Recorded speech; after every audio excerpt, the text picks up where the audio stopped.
Welcome to the deep dive. Today we are strapping in for something really different. We're exploring a pretty revolutionary approach to language. Yeah, it's one that treats words less like, things to just analyze on a page. Exactly. And more like infrastructure, something you build and share and actually maintain together. Right. And the sources we're drawing on for this, they're dense. It's a mix of high-level linguistics, developmental anthropology, theology, even some psychoanalysis thrown in. It sounds almost impossible, doesn't it? Yeah. That fusion.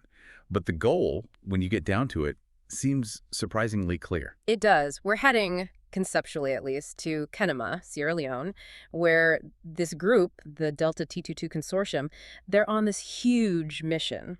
A mission to use language, fundamentally, as the main tool for post-colonial repair. And, maybe more importantly, for creation.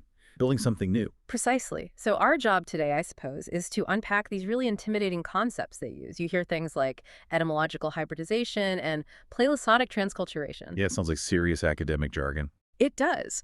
But we want to understand them not just as theories, but as this living, breathing toolkit that the community is actually using. Right. Think of this as maybe the ultimate shortcut to getting well-informed on a really radical system. One that basically says shared breath, shared language can overcome inherited trauma. Okay, let's unpack this then. Because when the consortium talks about their process, they deliberately avoid words like invention. Okay. They call it covenantal linguistogenesis. Now, that's fundamentally different from, say, a dictionary writer sitting down to just coin a new word. How so? What makes it covenantal? Well, they describe it as a slow-forged kinetic covenant, which means for a word to really come alive, three things absolutely have to sync up. Three things. Yeah. The sound the word makes, the actual soil it's spoken on, the place, and crucially, the physical gesture that goes with speaking it. Huh. So if you're creating a word about, I don't know, collective land ownership, the sound has to maybe echo farming rhythms, and the speaker might point to the ground or mime sowing seeds. Is that the idea? That's exactly the idea. If that synchronization isn't there, the word just, it lacks what they call covenantal weight. It won't pass the community test. It just falls flat. Wow. Okay. And this whole concept is anchored in what they call the kinemagoric field. Kinemagoric. Okay, break that down. Kinema is the place, obviously. Yeah. What's the goric? Magic, something transformative. Pretty much. It links the specific geography kinema with this, transformative quality. It's like the environment itself sets the rules for how language works there. And inside this field, they make this really stark philosophical claim. They say, morphology replaces metallurgy. What's that about? Ah, that's such a key piece. Think about metallurgy historically. It's about extracting resources, right? Yeah. Colonial wealth, industry, hierarchy. Taking things out of the ground. Exactly. Morphology, though, the study of word structure, that replaces it. So the resource being mined and forged isn't gold or diamonds. It's the shared potential locked inside language itself. So coining a word isn't just cleverness. No, it's cultivation. To coin is to cultivate, they say. It's a deeply low-tech philosophy. Word-making becomes this form of labor as ritual, almost like manual pneumatology, It relies on breath, collective effort, not some genius inventing things in isolation. Labor as ritual, I like that. It grounds it. Okay, let's dig into the mechanics then. Yeah. Section 1, etymological hybridization. Etymological hybridization. Yeah. The sources are really specific that this is not the same as something like creolization. Why draw that line? Isn't creolization all about linguistic blending? It is, absolutely. But the consortium sees creolization often as a kind of reactive grammar, something born out of necessity, out of rupture, trauma, the urgent need for communication between groups who've been thrown together, often violently. Right, it happens to people, in a way. In a way, yes. Hybridization, though, they position as an Afro-optimist register. It comes from a place they call joyful grafting, or staminorgic repair. Staminorgic, stamina and work energy. Yeah, think vital energy, generative force. It's about actively choosing which bits of ancestral languages to join with, say, future-oriented syntax. It's consciously building a path forward, not just reacting to the linguistic wreckage of the past. Okay, that completely reframes it. It's not just patching things up, it's a hopeful act of creation. Yeah. Which leads us, I guess, to the actual method they use, playlisoda. Yes, playlisoda. That's the praxis, the doing of it. The word itself comes from losoda, which means To loosen and to sow. Loosen and sow, like freeing a seed. Exactly. It links play, which, get this, they see as being equal to theological fidelity. Play equals faith. In their framework, yes. It links that playful loosening with agricultural work, with sowing. So to practice play la soda means deliberately taking a word, maybe one loaded with colonial baggage, freeing it from that old context. And planting it in the new soil, the etymological field. You got it. Letting it hybridize there. And etymo play la soda then becomes the specific research methodology. Linguistic play as this rigorous, almost empirical way of testing and creating. Okay, but I have to ask about the ingredients here. If the goal is moving beyond colonial influence, why do the sources say they fold in bits of Latin or Biblical Greek alongside Mende and Creole, the local languages? Seems counterintuitive. It does at first glance, doesn't it? But this is where it gets really subtle. Bringing in a Latin root isn't about bowing down to it. It's about showing that the origin language loses its empire and gains communion. Loses its empire. By being put to work for the community. Those powerful terms from the colonizer, they get functionally repatriated, stripped of their old authority because now they have to serve this local communal covenant. They become just another tool in the box, not the master blueprint. That's a kind of linguistic alchemy, taking the lead of colonial language and turning it into communal gold. Precisely, and it's part of that psychotheological shift they call Afrometanoia. Let's pause there. Afrometanoia. Metanoia usually means repentance, right? But you mentioned joyful grafting. How is repentance joyful? Yeah, it's not repentance in the sense of guilt or sackcloth and ashes. It's defined more as a joyful turning, a conversion of energy, taking the despair, the inherited psychic weight of colonialism. The trauma of fragmentation. Right, and turning that energy into creative, covenantal improvisation. When you hybridize a word in this context, you're sort of atoning for the linguistic splits imposed by colonialism just by making something new and whole together. It's generative, not punitive. Okay, that makes sense. It's about building, not just regretting. Yeah. So let's make this concrete. What do these words actually do? You mentioned these categoric verbs are non-dual. Yes, the non-dual verb. This is critical. It basically dissolves the usual separation we make between describing something and doing something. Yep. A categoric verb is sign and doing at the same time. It doesn't just label an action or a state. It names reality by enacting it, by bringing it into being through the utterance itself. So they're not just fancy new words. It's definitely not decorative. They're designed as linguistic hand tools for low-tech theology, meant to be used in everyday work, everyday life. Can you explain that difference? Decorative versus hand tool. Sure, a decorative neologism might sound cool, might look good in an academic paper, but it mostly lives there, or in elite circles. A hand tool neologism has to work for the mason, the farmer, the mother, in a real, physical, often repetitive task. It's got to be efficient, easy to remember, rhythmically useful. Okay, give us some examples. Right, let's look at the ones from the source. First, kenomorph. This means to build thought as laterite. Laterite. That's the local red soil, right? Exactly. Reddish, iron-rich soil found all over Kenema. So the word ties abstract thinking, like planning a building, directly to the physical stuff of the place. When an architect murmurs kenomorph while sketching, they're grounding the idea in the actual earth. The thought becomes as concrete as a wall. Wow, okay. What else? Sunseminate. This means to breathe spirit through material. This is key for that low-tech theology idea. Remember the mason? Murmuring while lining bricks? Right. When he says sunseminate, the physical act of placing the brick, his rhythmic breathing, the spiritual intention, they all merge into one single low-tech sacramental act. It's not a metaphor for sacred work. It is sacred work unifying matter and spirit. So the word makes it so. In a sense, yes. Then there's Africanitize. This one's about taking that colonial residue, the psychic baggage, the leftover physical structures, the fragmentation, and converting it into kinetic covenant, into actual usable energy for the community to act together. Right. It's the engine for rebuilding. Converting residue into energy. Powerful. And finally, covenanter. Simple blend, covenant plus utter. Okay. It ensures that speaking itself carries the weight of a communal promise. Every word uttered implies responsibility, linking your personal speech instantly to the collective's well-being. These words are loaded with function. They do things. That's incredibly potent. Yeah. But with all this creative power unleashed, how do they stop it from just becoming chaos? Mm-hmm. You know, everyone inventing words, nobody understanding each other, a linguistic free-for-all. That's a great question, and that's precisely where the structure comes in. These words aren't just floating free. They're anchored in something called the delta T22 quadratic framework. Okay, delta T22. We keep hearing that. Right. This framework is the architecture for what they call postcolonial neoculturation. It's the governor, the system that makes sure these new words are tested, refined, and adopted collectively.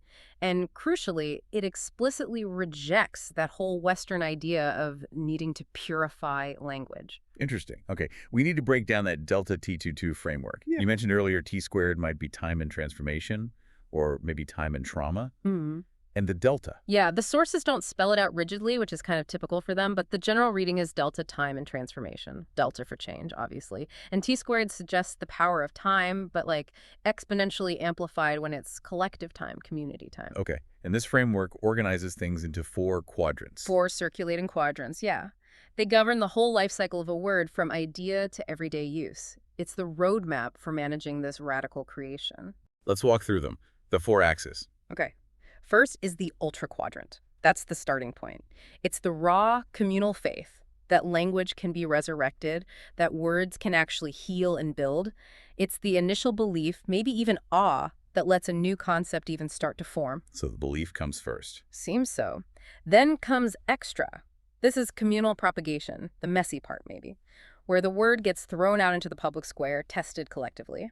And this is where reciprocal authorship happens. Meaning the original inventor loses sole ownership. Exactly. Authorship dissolves into fellowship. The community shapes it, refines it, maybe even changes it through use. Okay, ultra, extra. What's next? Meta.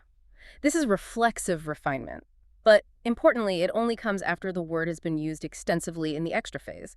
It's analytical reflection, codification, but it grows out of the practice. The definition comes from how people actually used it, not from some abstract theory beforehand. So practice dictates theory, not the other way around. Precisely. And finally, intra. This is intimate incorporation. The word has passed the tests, it's been refined, and now it gets woven into the fabric of daily life. It becomes a personal chant, a whisper, something shared between family members. That's when you know it's truly taken root. Ultra, extra, meta, intra.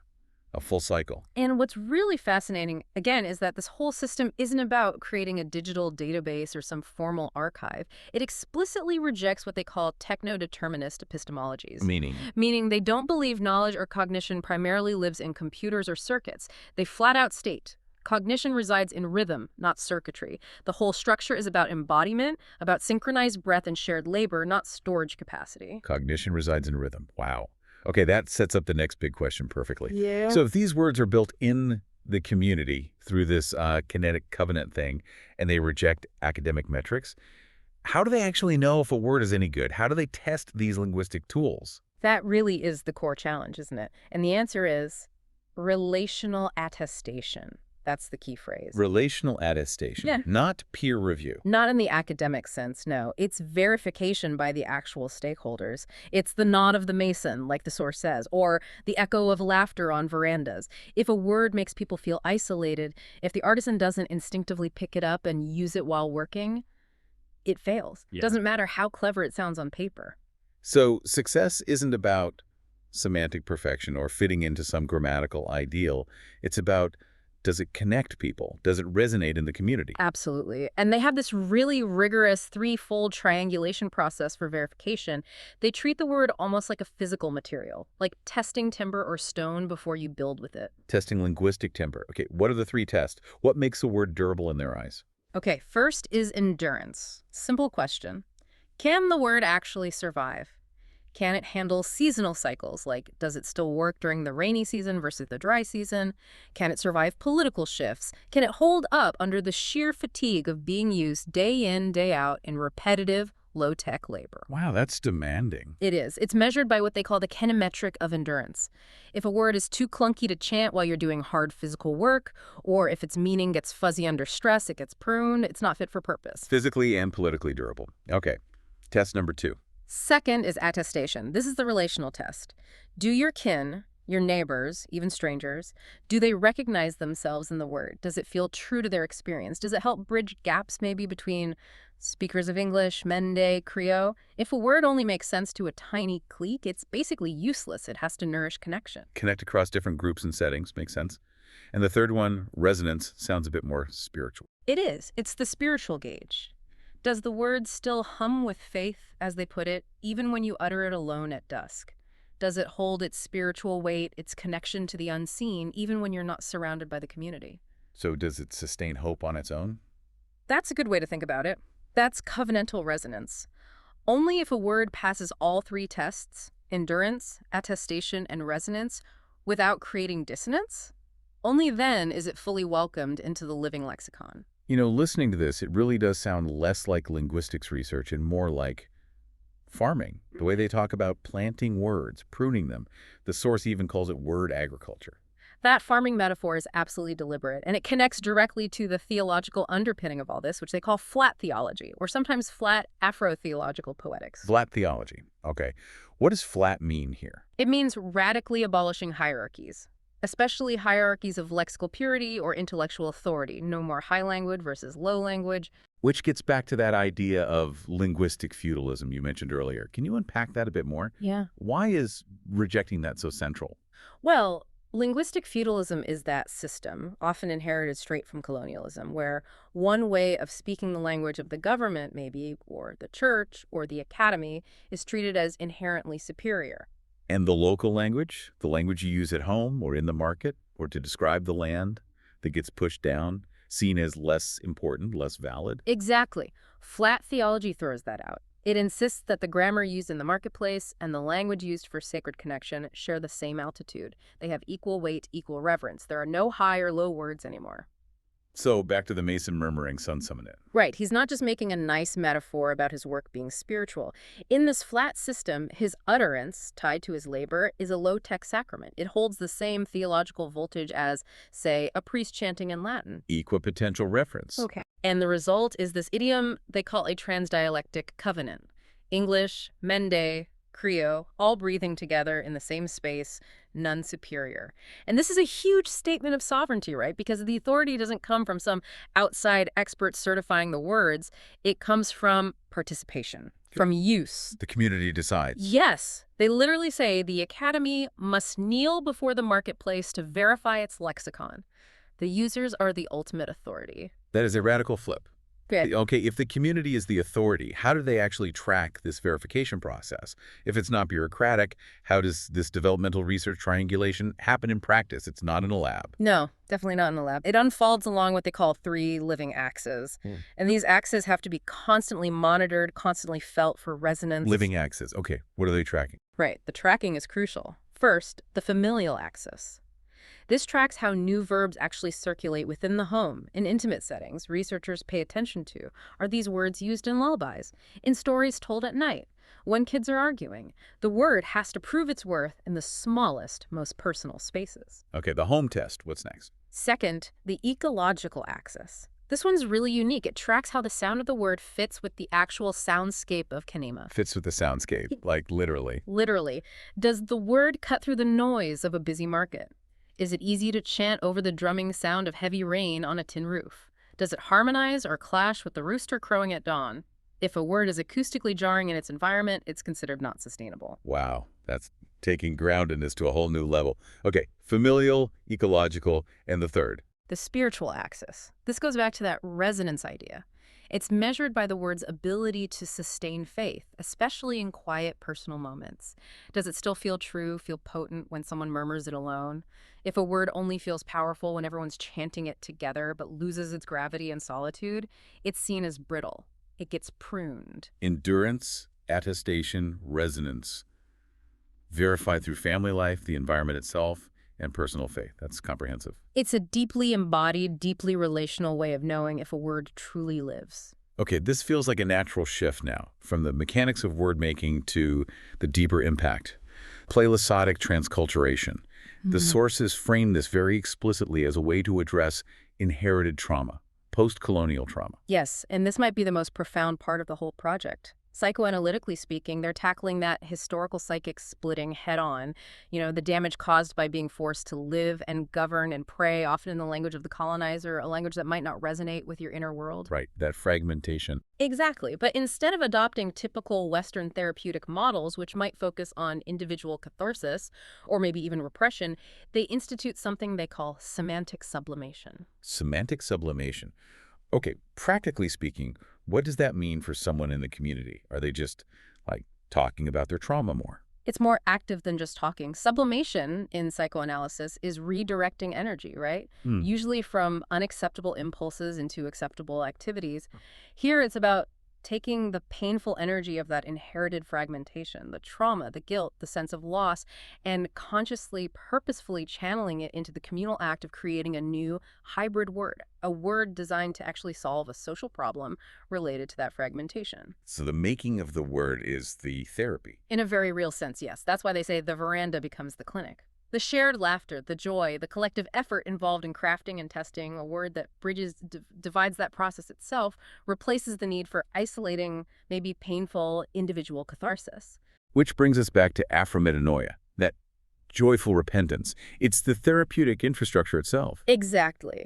It replaces the burden of guilt with the energy of generativity. And if laughter is, as they suggest, diagnostic evidence, What's it diagnosing? restored psychic continuity. Think about it. Colonialism often forced a split self, one persona for the colonial administration or church, another for home, maybe another for the marketplace. Yeah. These neologisms act like, well, not quite an analyst's couch, but maybe like interpretive tools that help weave those selves back together. Can you give an example? Sure. The source mentions an artisan might use a word like coven merge, a neologism for integrating different social spheres specifically to heal that split between, say, their spiritual obligations and the pressures of economic survival. Repeating that word, embedding it in their work, doesn't just describe integration, it enacts it, slowly dissolving the conflict through shared rhythm and use. So the conflict gets resolved not by analyzing it away, but by building a linguistic bridge over it. That's a good way to put it. Which means the way knowledge is passed on has to be different, too. It can't be abstract memorization. Right, which leads to edomorphosis, their education system. Edomorphosis, the transformation of education. It's about creating a transdisciplinary classroom that has no walls, literally. Lessons happen through doing, through repetition and labor. Like mixing cement becomes a math lesson. Tending cassava becomes biology. And theology and history all woven together. They emphasize that children learn rhythm before grammar. They're not just sitting there passively receiving information. From a young age, they're brought in as co-lexicographers. They're part of the word-making process. Knowledge has to feel before it theorizes, the source says. Exactly. It has to be embodied first. So that example you mentioned earlier, the child inventing breath farm, that wasn't just seen as cute. Not at all. That was seen as serious developmental research in action. The story goes, a child came up with breath farm while sweeping the veranda, linking the rhythmic work of sweeping with the constant, vital work of breathing. And the community immediately recognized its power. And that experience for the child. That was, according to the source, their first lesson in what they call premeditopian thinking. Understanding that hope isn't some far-off dream, but an agricultural act. Something you cultivate constantly, right here, right now, with your lungs and the dust through steady, joyful maintenance. Hope is an agricultural act. Wow. These neologisms then are like seeds. Semantic microbes is the term they use, designed to seed the cognitive soil of the community. They have to be usable in chant, in gesture, so abstract ideas like hope or accountability or reconciliation become immediate, embodied rhythms people can live by. Okay, connecting this outward. If language is reshaping thought and community life this profoundly, it must also impact the practical stuff, like economics.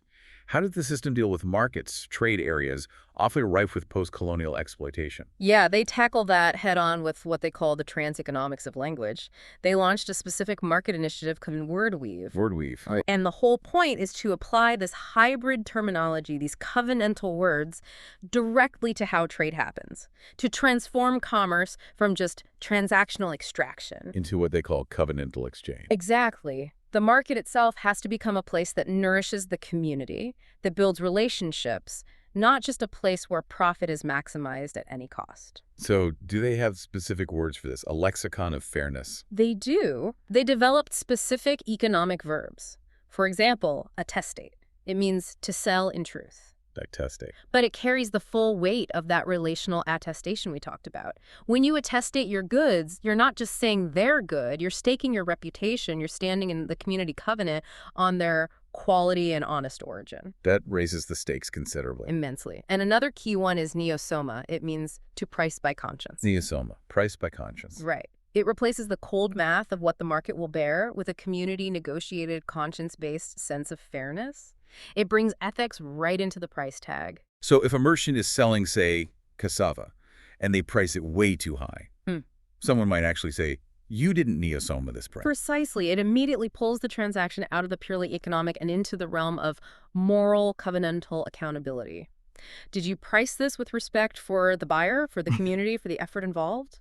So development economics becomes lex economics, measuring success not just by money changing hands, but by mutual recognition, by fairness. Yes. The goal is ambitious, to turn the market into a seminary of fairness, to restore dignity to the act of exchange and move away from that aggressive, fragmented pursuit of profit that so often characterized colonial and maybe even globalized trade. And seminary of fairness. That's quite an image. Okay, this whole system is incredibly intricate, deeply philosophical, yet intensely practical. But how do they keep it going?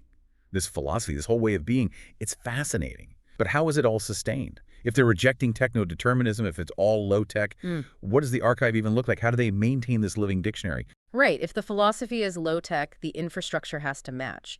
You mentioned the headquarters in Kenema, those laterite walls. They're not just walls. They're described as acoustic membranes. They absorb, resonate, echo the words being spoken and tested inside. Acoustic membranes. Okay, but how do they record things, keep track? This is where it gets maybe the most radical, especially compared to Western ideas of archives. The process is called ephemerography. Ephemerography, writing that's ephemeral, meant to disappear. Exactly. Documentation through disappearance. It sounds paradoxical, but here's how it works. New words, key concepts, research findings. They're inscribed using chalk onto designated sections of those laterite walls. Okay, so far so good. Chalk on a wall. But here's the twist. Periodically, the community intentionally washes these inscriptions away. Washes them away. Deliberately erases the record. Deliberately. But what's left behind is crucial. The faint trace, the residue of the erased chalk. That's called the vanished print, and the vanished print becomes part of the research archive. The vanished print is the archive, not the original writing. Correct. So where Western archiving is obsessed, often, with preservation, permanence, locking things down, Playlist Soda actively practices loss as a form of renewal. Why? What's the thinking there? They see permanent preservation as static, vulnerable, something that can be captured, controlled, maybe even stolen. By using ephemerography, the knowledge isn't locked in one place. It lives in the collective memory, in the rhythm of daily use, in the stories people tell about the words that used to be on the wall. It ensures the knowledge stays in circulation, stays alive. Loss creates space for new growth. Precisely. The word hoard is self-sustaining, constantly refreshed. It's like a linguistic version of solar maintenance, maybe. It runs on presence and rhythm, not permanent storage. That dynamic upkeep, that cycle of creation and erasure, it mirrors the research cycle itself, doesn't it? Let's quickly revisit that delta T22 liturgical cycle, but focus on how it keeps everything moving. Yeah, that circulation is key. It's what prevents the system from becoming rigid or stagnant, like seasons in agriculture. Okay, run us through it one more time, focusing on the flow. Right. 1. Ultra. A word starts with faith, belief in its potential to heal or build. It hits the community. Public testing, collective shaping, laughter, argument. If it doesn't catch on, doesn't feel useful or joyful, it just fades away here. Quick discard. If it survives extra, then comes reflection, analysis, but based purely on how it was actually used, not how it should have been used. Success. Yeah. It becomes part of intimate life. Personal tool, family word, woven into the everyday. And then the cycle continues for new words, or maybe even refines old ones. It never stops. Never stops. Words are seeded in faith, watered by repetition in the community, truned by humor or impracticality, and finally harvested by intimate use. It's this constant, self-propelling continuity. Which leads us to their ultimate vision, right? Prometotopia. Prometotopia. Yeah. That's the end game, if you'd call it that. And the name itself is important. It's deliberately not utopia. Not a perfect future state. No. It's defined as ever-present repair, continuous maintenance. It rejects the idea that we need some massive technological leap or revolutionary upheaval to reach a better future. Instead, the ideal future is simply maintained through constant, joyful, low-tech repair and upkeep right here in the present. So progress isn't about breakthrough inventions, but about faithfully sweeping the veranda, metaphorically speaking. Exactly. It's progress without rupture, hope without hierarchy. Through this constant etymological hybridization and neoculturation, they achieve what they call self-propelling continuity. And the bigger vision, it's the establishment of a linguistic commonwealth of covenant. A network of communities sharing these lexicons. Yeah, imagine a network where these tested, durable, hybrid words are shared like harvest crops, not controlled by patents or copyrights, but shared freely. And acknowledgement isn't about citing papers. No, it replaces citation with relational endorsement, what the elders apparently call hand praise. You don't cite the person who first thought of the word. You acknowledge the community that tested it, validated it, gave it life.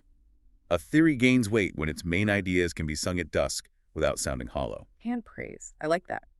Okay, bringing this right out to the biggest scale, the source suggests this whole kinema experiment isn't just local. It might actually prefigure a kind of global shift, an epistemic inversion. That's the boldest claim, maybe.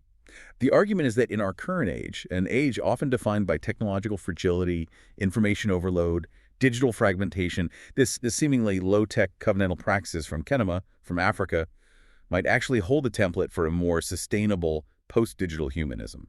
So the rest of the world, struggling with the fallout of digital and linguistic capitalism, might need to look to kinema for answers. That's the suggestion, that the emphasis on rhythm, relationship, embodied language, and continuous maintenance provides a model for repair. The world approaches kinema, not the reverse, that enduring hybrid word born from collective breath and labor.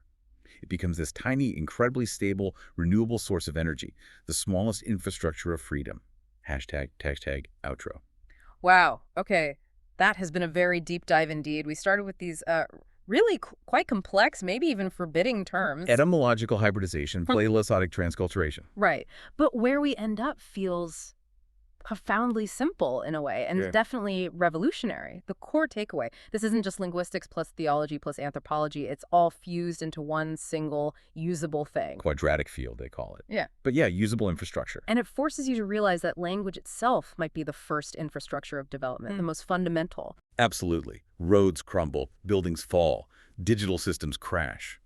But a word, a hybrid word spoken with that covenantal weight, rooted in community, that can regenerate itself across generations.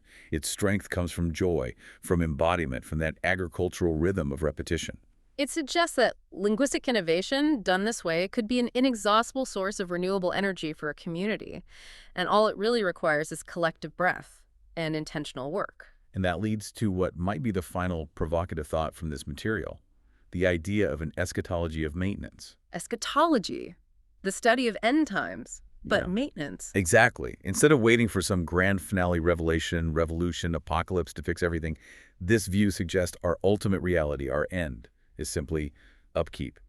Continuous, faithful maintenance of the present. The end of theory is just its repetition in practice. Faithfully sweeping the veranda. Whispering that word, like flat spire maybe, before starting work. Yes. And that enduring hybrid word tested against the seasons, against solitude, against laughter becomes maybe the smallest, most stable, most essential infrastructure of freedom we have. So final thought for you, our listener. We encourage you to think about that distinction we explored. The difference between knowledge that needs preserving, storing, archiving in the Western sense, and knowledge like this, that sustains itself through joyful, embodied repetition and renewal. Think about the words you use every day. What kind of structure is supporting them? Are they fixed, maybe brittle? Or are they alive, circulating, constantly being renewed by use and connection? Something to consider. Thanks for joining us on The Deep Dive.